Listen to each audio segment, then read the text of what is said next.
So if I can get a soulpreneur to do me the kind courtesy of time with me as well, to make sure I don't.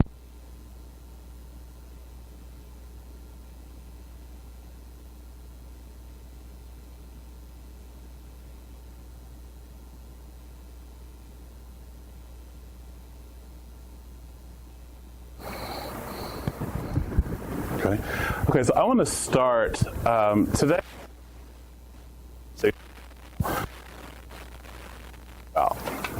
There are a lot of people out there talking about how can your work make you more money? How can you become the authority? How can you become the expert? There's a lot of conversation about that, and I love that conversation. I believe, again, that money's not the end root all. I don't think it solves all the problems, but I believe everybody deserves to find that out for themselves. I believe in becoming more visible and becoming more of the authority in your business and all of that. There's a piece around business that we're not having, that the conversation that we're really not having, that I think is the important piece. And that conversation is, how do you create a business for yourself that nourishes your soul? How do you really have a business that feeds who you really are? And so I want to talk about, before we step into the 5 steps, the 5 ingredients for a soul and nourishing business, I want to first talk about what I mean by soul and what I mean by nourishing. What I mean by soul is your highest self. Your soul is the part of you that existed before any judgment about you was made. The soul is the part of you that never judged you. The soul is the part of you that's in the center of divine wisdom, divine love, divine joy, divine intelligence, and divine power. Your soul is the part of you that is connected to, that is the expression of the divine, whether you call that the divine God, whether you call it higher source, whether you call it the universe, whatever you call it. The soul is that part of you. And so what I mean by soul is having a business that speaks to and is in alignment with that aspect of you, with the part of you that is the most divine, most wise, most loving, most powerful, most joyous aspect of who you really are. Nourishing, that it makes you feel alive, that it really tastes good to you, that it empowers you, that it fulfills you, that it fills your cup instead of drains you.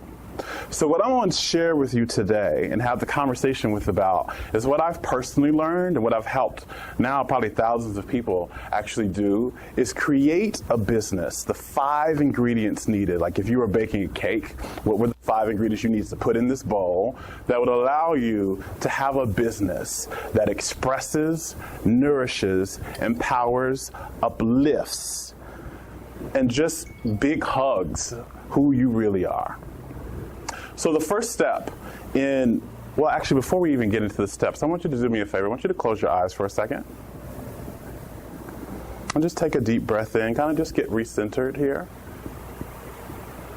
And I want you to think of your individual business or your work. Just bring it up, whatever you do. Who do you serve? How do you serve them? How do you show up? And as you're thinking about that, I want you to think on a scale from 1 to 10, how nourishing is your business to your soul? 10 being, I feel really empowered. I feel like it fully expresses who I really am. I am very excited about my work and I love what I'm doing. 1 being, my work sucks. I feel drained. I feel overwhelmed. I don't feel like it honors who I really am. There's no judgment here. I'm not going to ask you for your number. I just want you to kind of get aware of where on the scale right now you feel your work is, from 1 to 10. And as you get that number, as you feel that, I want you to think about what it was. So maybe you're a 5, maybe you're a 7, maybe you're even an 8, maybe you're a 2. Wherever that number is for you, what would it feel like, would you think, for it to be a 10?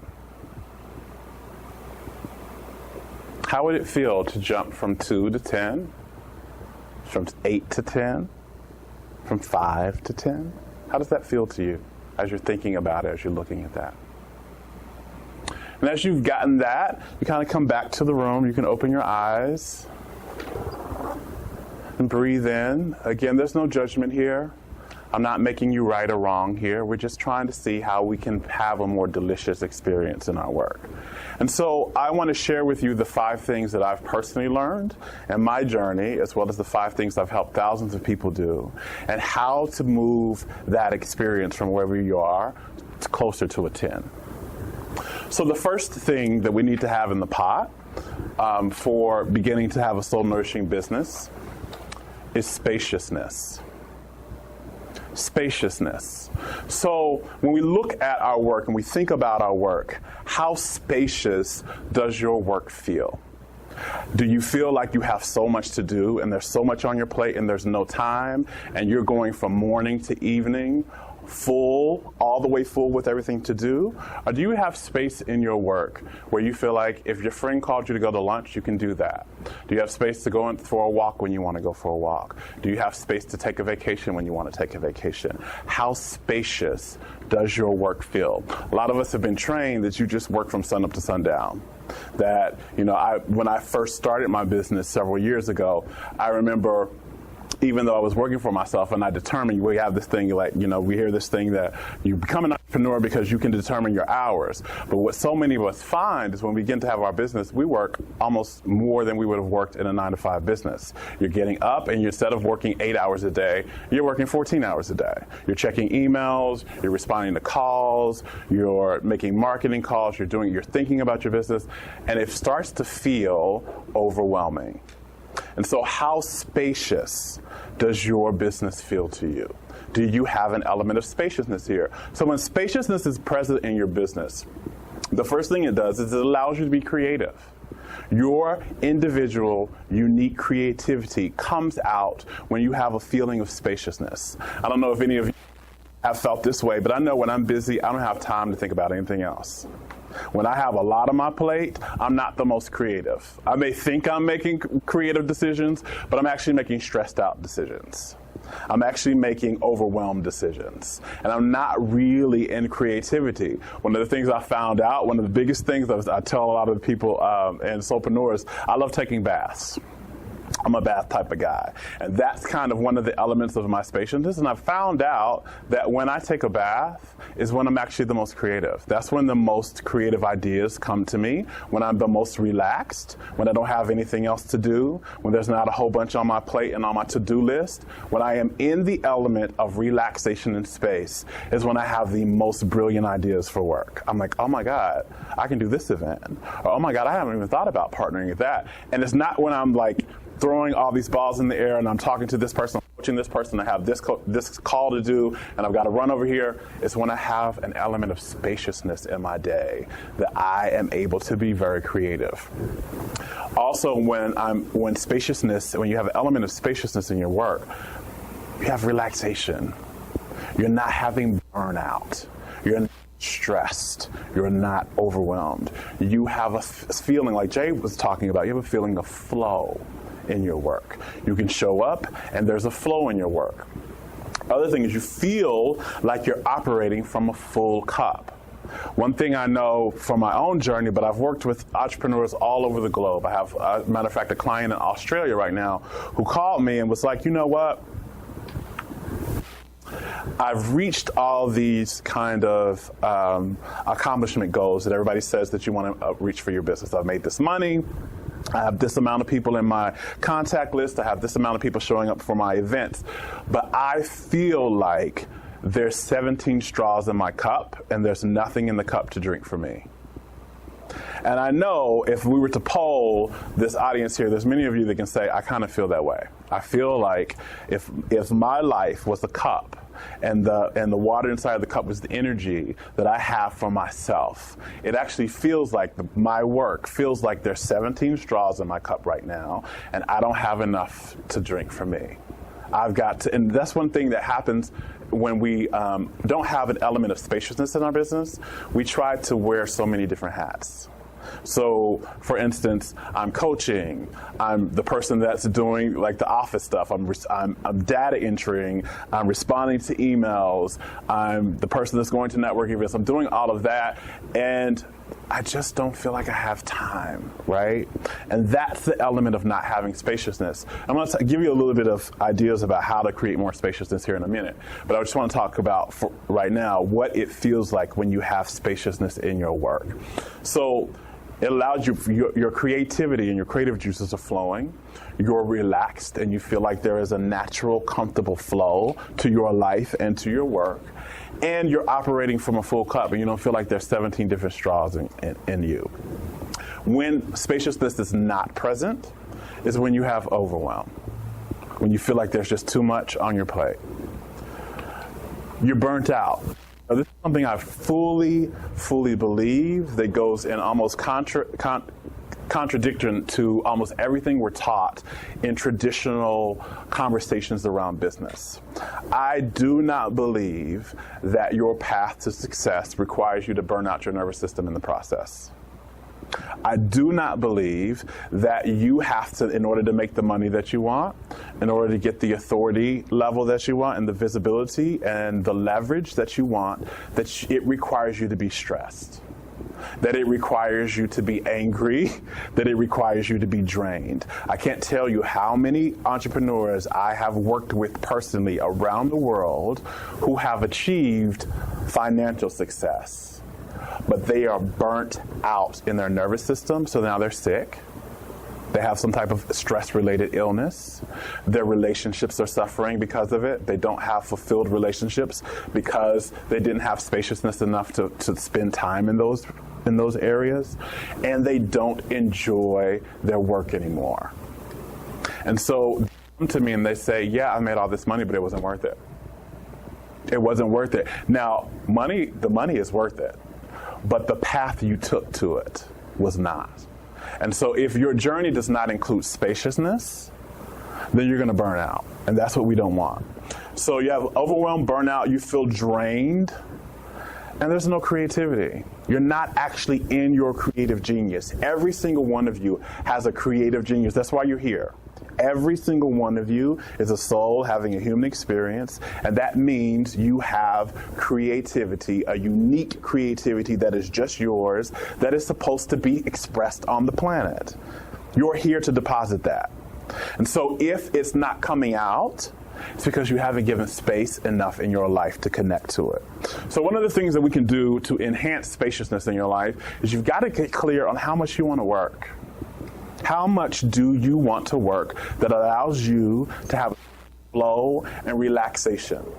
For me, I can't work 5 days out of the week. I just don't, that doesn't do it. I'm burnt out that way. So I make my schedule. I don't work Fridays, Saturdays, and Sundays. I do no work on those days at all. I also, every 3 months, I make sure I take 2 weeks vacation. And when beginning, that was horrible. What are you talking about? I have a whole bunch to do. I have a whole bunch of clients to do. All these people, what are you talking about? Take a 2 weeks vacation every 3 months.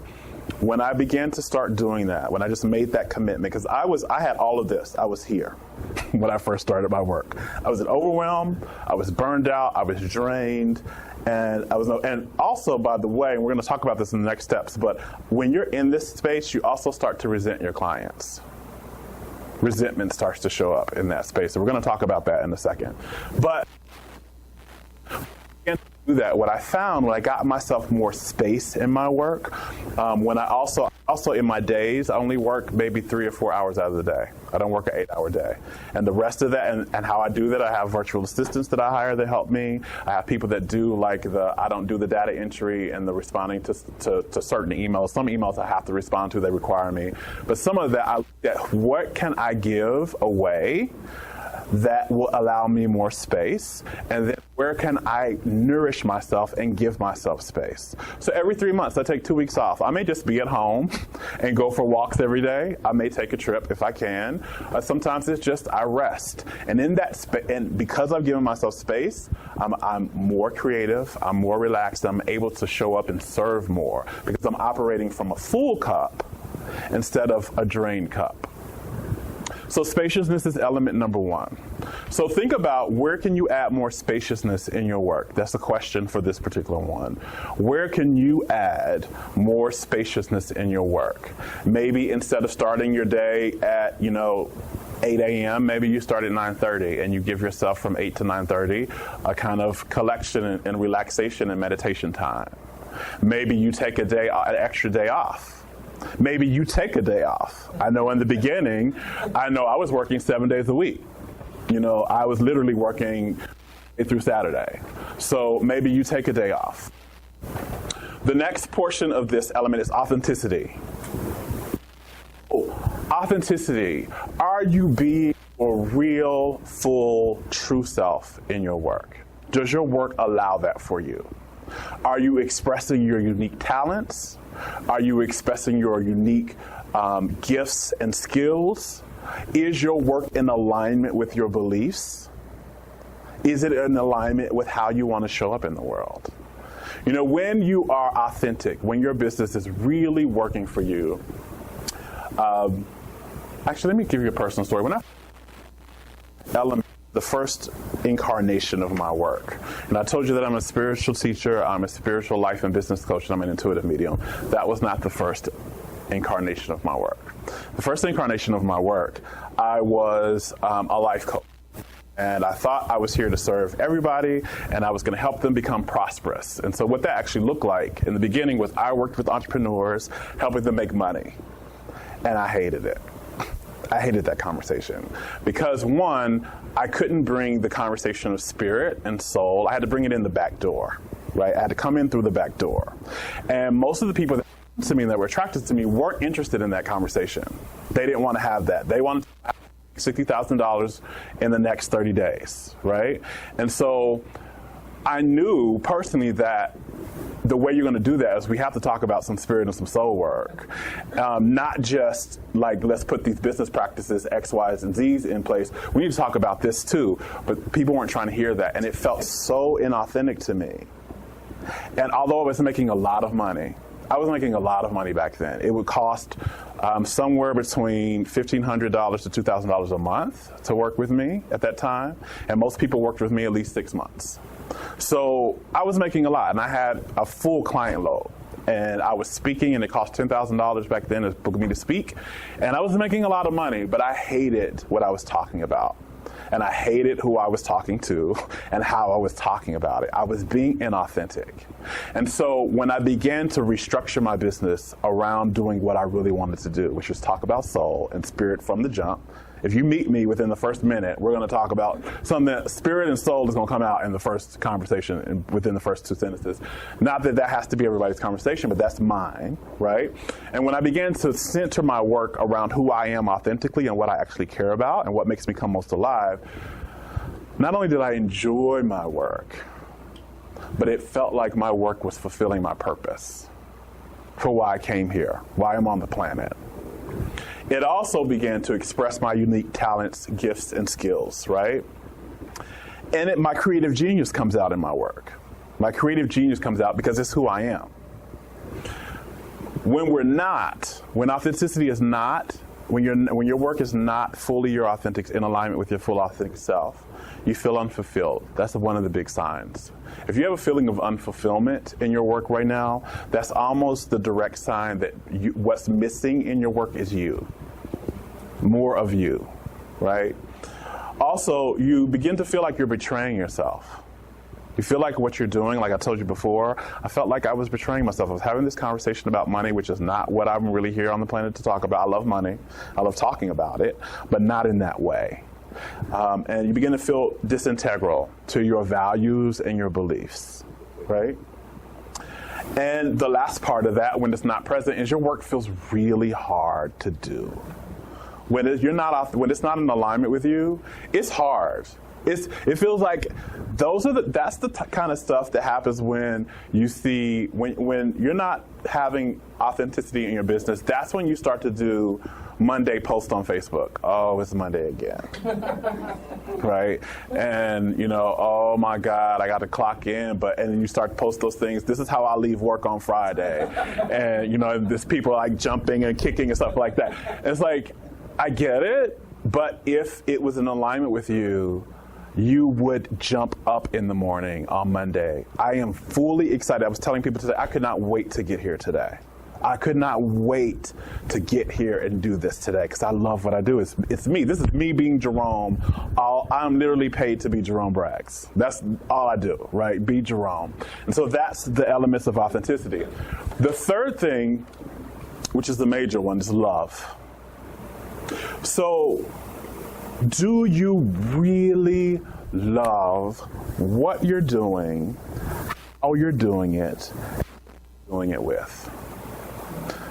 Maya Angelou has a beautiful quote that says, success is liking what you do, right?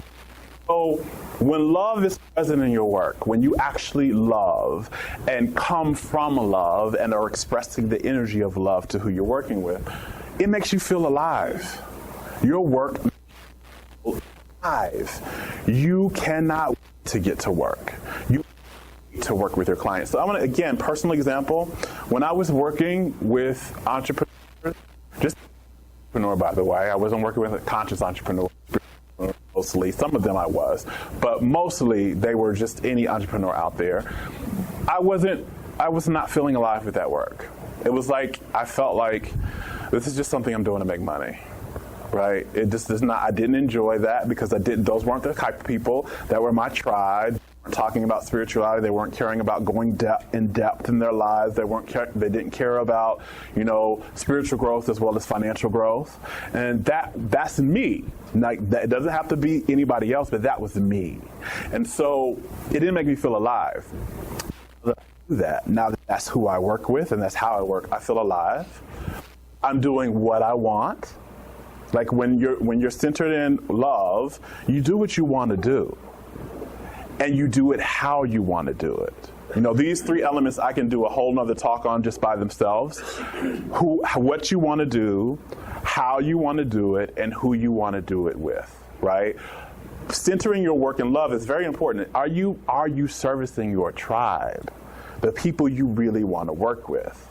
The people that make you feel most alive to work with. I had 2 clients that I worked with, and they were over a space of probably 2 years. One I worked with in the beginning, one I worked with kind of in 2 years in the first incarnation of my business, that made me know, oh, this is what it's like when you work with a person that gets it, what you're about. And this is what it gets when you can talk to a person and they get that you're talking about universal law and you're talking about spirit and they want to go deeper in that and all of that. Oh, that's what it does. And maybe that's not for you. Again, you may not be a spiritual teacher, but maybe you're a wellness person.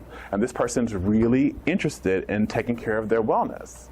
And they really care about having a more healthy body. That's something that may be, if you're a wellness teacher, that's somebody that makes you come alive. Are you working with those type of people, right? And this is really the key to success. Again, I said the Maya Angelou quote, but I found that if you are doing what you want to do, how you want, offering the services, programs, makes you feel most alive, and you're working with who you really want to work with to be successful. Financial success is going to come. That's a promise. I make more now than I ever did. And I work less and all of that good stuff. So if you can get the love piece, this is really key. When love is not there, again, your work starts to feel like a job that you're doing just to make money. And again, nobody started a business just to do a job, right? You didn't create your business. You didn't go get it licensed. You didn't do all of that just to fill a job. And if it does feel like that, that's a signal from your soul that it's time to make a shift. It's time to make a shift in either what you're doing, how you're doing it, or who you're doing it with. Or maybe it's all three. But that's a signal. If it feels like a job, it's a signal for that. Also, there's no fulfillment in there. Your job doesn't feel fulfilling to you, and you feel malnourished. You feel malnourished by your work. You may be making a lot of money, but it doesn't feel fulfilling and nourishing to you. Just so key. This is one of the key, like if I could star this element as an entrepreneur, I would star this. It's mindfulness. So mindfulness was that was created by John Kabat-Zinn, who is a spiritual and meditation teacher who went over to the East and he studied with all these Eastern teachers and did all this meditation and all that. And he wanted to bring meditation to the West. This is before meditation was coming over here. He was actually the person that brought the whole concept of like meditation and mindfulness over here. No, you can't call it meditation because it's going to freak people out in the West. You have to call it something else. And so he called it mindfulness. And it became on its own outside of meditation, and it became the practice of just becoming aware and present and still. So mindfulness basically is the practice of becoming aware and present in the present moment and still. And there are a lot of different practices in which you can do that. But when you begin to have that present in your business, when you have an exercise and a practice of mindfulness in your work, that's when you become centered. That's when you become connected with your inner divine wisdom and expressed. That's when you make soul-aligned decisions in your work. That's when you relax more. And that's when the fullness of you begins to show up in what you're doing.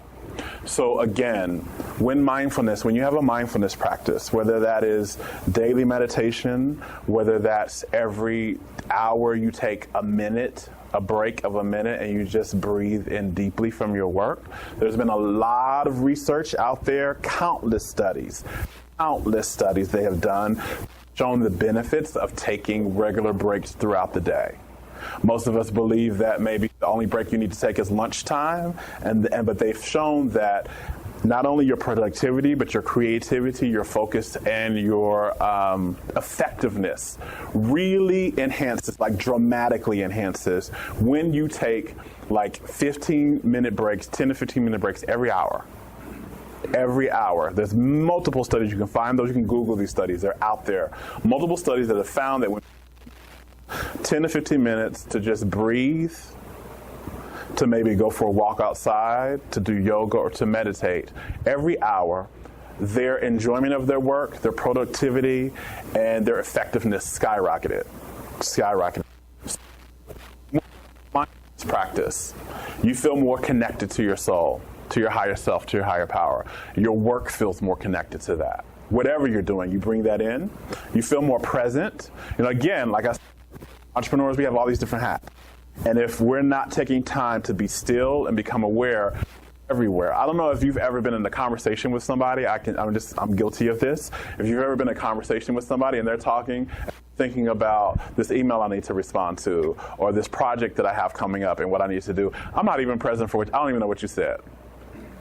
And that's the kind of thing we want to be present, not just for work things. You want to be present for your life. Mindfulness will really help you be present in your life, in your relationships, with your kids, with yourself. And you make more wise and soul-aligned decisions. How many times have we had something, how many times have you done something in your work and you're like, you know what, I knew that wasn't a good idea. Or that didn't feel in integrity with me, or that's not what I really wanted to do. If you have a daily mindfulness practice and you bring mindfulness in conjunction with your work, you will find that the decisions you make in your work decisions are more aligned with you. They feel more integrity with you. You get more by doing less. And, your products and services become aligned. They become really something that you really want to do, and they feel aligned with you and what you care about. When mindfulness is not present, you're scatterbrained, you're stressed. If you want to reduce stress in your life, mindfulness practice, guaranteed. Huge reducing stress. You're rushing. You rush through things. You rush through things in your work. You don't enjoy your journey of success like we talked about. You don't enjoy your journey to the accomplishments that you've had. And you're just not aligned with your inner wisdom. You don't really hear the wisdom for yourself. You're not making wise decisions because you're not connected. The last element of this, fun. Is your work fun? Not just, okay, but do I get a lot of pleasure out of my work? Am I having a damn good time here? Right? Again, when I first started my business, I was not. Oh, it's Monday. I got to work with this again. Now, I was saying, when I came here, I was like, I can't even explain it. I'm just like buzzing. I cannot even explain why I'm buzzing, but I cannot wait to be here today. I can't wait I have a reading with a client after this. I can't wait for that. I'm excited. My work is fun for me, right? And why you want to have fun in your business? One, because your life is supposed to be fun. Like, one of the things that people come to me individually, they ask me, what's my purpose here? And, what's my purpose? I can't find my purpose. And they're so surprised when I tell them the answer is you're supposed to have a damn good time. You're supposed to be yourself. Like, that's literally your purpose here. How you do that individually is another conversation, right? But you're supposed to be having a good time. That's your purpose. And so when fun is present in your work, your life and your work is fun, you're happy. And happiness is a spiritual guide. It's your spiritual guide here on this planet. It will guide you to your purpose. It will guide you to serving others. It will guide you to exploring who you really are and expressing more of who you really are in your life. When you're not happy, those things aren't present. So fun, and the happier you are and the more of a good time you're coming, this is just universal law in action. The law of attraction, the happier you are, the more you have to attract to your life to be happy about. So if you're happy and you're having fun and you're having fun in your business will attract more happiness and more fun. This is what success is about. So the more fun you're having, the more success you're going to attract. That is spiritual law. That is not something you can break. It will happen every time. Not plain and simple. You're not having fun. When fun's not there, you don't enjoy what you're doing. It's not pleasurable. You're not having fun. You work a lot harder. Work seems hard. And you daydream about doing something else. If you've ever found yourself daydreaming about doing something else, it means you're not having fun in your work, right? And so those are the 5 elements. Like, when these 5 elements are in place, your work feels like it just breathes life through you. You enjoy the taste of it, and it expresses and nourishes and aligns with your soul and fulfills the intentions of your soul, of your highest self, of why you're here. So you want to ask yourself, in closing in this, and which of these 5 am I lacking in fun? Am I lacking in mindfulness? Am I lacking in am I lacking in love? Am I lacking in authenticity? Which are the 5? You're a good soul sign. You're probably not, right? But in which of these 5 am I about the 5? Which of these 5 am I lacking? 2, the second question is, which one of these 5 things, if I made an improvement, which one, if I had to pick one of them, which one of the 5, if I made an improvement in, would make the most difference in how nourished? Know that if I had more fun in my business, I would feel more nourished. Maybe I know if I brought more authenticity to my business, more love. If I was really loving who I worked with and how I did it and what I was doing, maybe more is that, right? And so those answers to those questions will make a positive shift and how nourishing your business is. And I'm also, low-key in the back door, success and money. Because the more nourished you feel in your work, the more aligned you feel with your work, the more you feel like it's expressing who you really are, the more money is going to come through the door. That's guaranteed. So these 2 questions will help you make a massive, dramatic, drastic improvement. And so that's my presentation for today. I hope this really helps you. My intention is that it helps nourish you. I have, if anyone would like, I have a free MP3 that goes even deeper in how to have a conversation with me and Paul Zelizer, who's the founder of Wisdompreneurs, which is a global organization that has people with it, like the founder of Facebook and politicians and all that are interested in bringing wisdom and entrepreneurship together. But I had a conversation with him, and it's free 60-minute MP3 for you. We talk about what does it mean to bring depth and wisdom and soul into business, and we go even deeper into some of this. So if anyone is interested in receiving that, if you'll sign up for, just give me your name and email address. I am not a person that just spams out your email. Right now, I don't even have my newsletter up, and when it's going to be up, it'll be up probably next month. It'll be once a month. So that you'll probably hear from me maybe once a month, at max twice a month. That's spaciousness for me. That's spaciousness in action for me. So you're not going to be getting a whole bunch of emails once a week about, or every 2 days sometimes about something. At most, you'll get probably 2 emails a month. But I will particularly be emailing you within the next 48 hours to give you that MP3 as a gift. If you know that you want that, my sign-up sheet is right there. Other than that, are there any questions for me about any of this that I've shared? Yes, sir. If you're not seeing yourself as effective as you want to be in an area, where would that fall under as maybe a potential lack under one of the five? If you're not seeing yourself as, just bang, bang, bang effective on what you're trying to do. Yeah, so you mean more like, I'm just trying to get clarity. You mean like you're procrastinating, or you're not really fulfilling some goals that you want? You're not, yeah. So procrastination is another soul signal that, one, either what you're getting ready to do, you either really don't want to do, or how you're going about it is not in alignment with you. That's almost always the signal. If I'm procrastinating, that's almost always the signal for me is, okay, I'm either trying to stress through this, and I need to bring my relaxation and mindfulness to this, or what I'm actually really wanting to do is not what I want to do, right? And so a lot of times when entrepreneurs come, they say, I have all these goals that I've been trying to get, like they have this year-long goal and they have this year-long business plan. They're like, but I'm not, like, Jerome, I'm not going toward this. I haven't accomplished that. I said, okay, let's really scale back and let's get honest. What do you really want to be doing?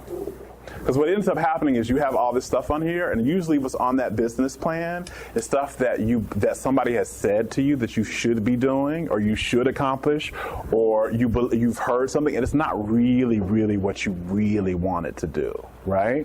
And so one thing I tell my clients all the time is, because I want to, because I really want to, is an excellent business plan. So get your business plan and look at what I really want to do, right? So that's one that will do it. And then also, yes, I need to get this done, but maybe it's not me that needs to do this. Maybe that my soul is telling me, I don't need to be the one that's checking 50 emails a day. Maybe I need to hire a virtual assistant for that. And so I was trying to press through that and stress myself out, and that's not the message, right? Or I'm getting ready to go about this. I'm stressed, I'm angry, and I need to step back and I need to breathe for a minute and get a larger picture on what this is actually about. So I almost always find that when we're not accomplishing something, it's literally a signal that it's either something you really don't want to do, or the way that you're trying to go about it is not in alignment with who you really are. And so you need to change your approach to that. And once you change the approach to it, it just comes off like that. Yes. For me, this has been a reminder. This is such a practice. It's like with the mindfulness and to be aware in the moment, at the moment we're in. It's not often. As often I'm reminding myself to stay in the moment, and then I start slipping back of labeling what I'm doing. I'm not in the moment. Do this, but to not judge it, not label it, but to remind myself of I'm right here, right now. And just because I haven't nailed something, or if I nail it, then they'll get it, and they won't like my signature, and it's habit. It's a new practice, and it goes on forever. This is this is life, right? And so life, you don't master life tonight, right? Nobody's going to take this and master life tonight, right? This is going to be an ongoing practice, and it looks different. Mastering these 5 things looks different when you have 10 people in your contact list than when you start to have 1,000. It looks different when you're servicing a room of 20 people and when you're speaking to a room of 1,000 people, right? There's different levels of that, right? And also, I am a big teacher of compassion, self-compassion and self-love. And so I do not want you, again, I was talking about not overwhelming. Do not take all 5 of these things and try to put them in place tomorrow. That's stress and overwhelm, right? So that you can do to make a difference an area at a time, right? So you have this is maybe the vision for what your business is, right? This is the vision for what you want. You don't implement the entire vision in a week. You do little bits by little bits. So maybe 30 days, what can I do this 30 days? What can I do the next 30 days? What can I do from there, right? So like you were saying, can be more present. And that's one of the things. Don't put so much on your plate. And have a daily practice. Maybe the daily practice again is every 2 hours I'm going to take a break. I'm going to take a 10-minute break, and I'm going to sit and breathe, or I'm going to go outside and walk, or I'm going to do something. But what can I do? Small steps. Yes? Do you have anything, just in your experience, that just kind of alerts or reminds you to kind of refocus? Absolutely. When my shoulders go like this. When my shoulders are like this, automatically, when I feel my shoulders go like this, automatically I know I need to step back, I need to breathe, and I'm doing something either I don't want to do or I'm doing it in a way that I don't want to do it. That's my body, our bodies are our best friends. They will talk to you, never lie to you. If your body is stressed, it's a signal. If your body is sick, it's a signal. So that my body, right? Also, if I'm not become aware, if I'm not having a good time, that is a signal. That is a signal. If I'm not having a good time, there's something here I need to pay attention to. There's something I need to pay attention to. And I'll be one of the great, awesome question, and I'll end with this, is I'm writing a book. And I'm actually writing 2 books. I'm part of the book with some entrepreneurs, but I'm writing a personal book. And when I'm writing, I also blog and do all of that a lot, right? If I'm writing and I feel like it's work, I'm like, wait a minute. I love to write. Writing is something I really enjoy. If I don't enjoy it, there's something going on here. What's happening? So then I step back, and oftentimes it's like, I think my writing needs to be perfect. I need to fix that thought, right? I'm coming with stressing with that. Or I'm trying to rush it and get it through by a time instead of just relaxing and let it flow like it needs to flow. So stress is always a signal. Tight shoulders, even if they're not massively tight, if they just raise a little bit, that's a signal. And then, am I having a good time? Am I enjoying it? You started life. It's supposed to help you in.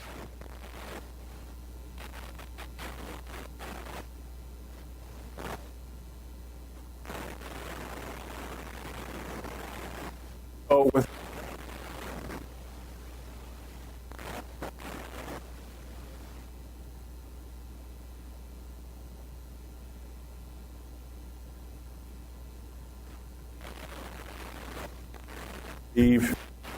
do that, but if you have 10 minutes,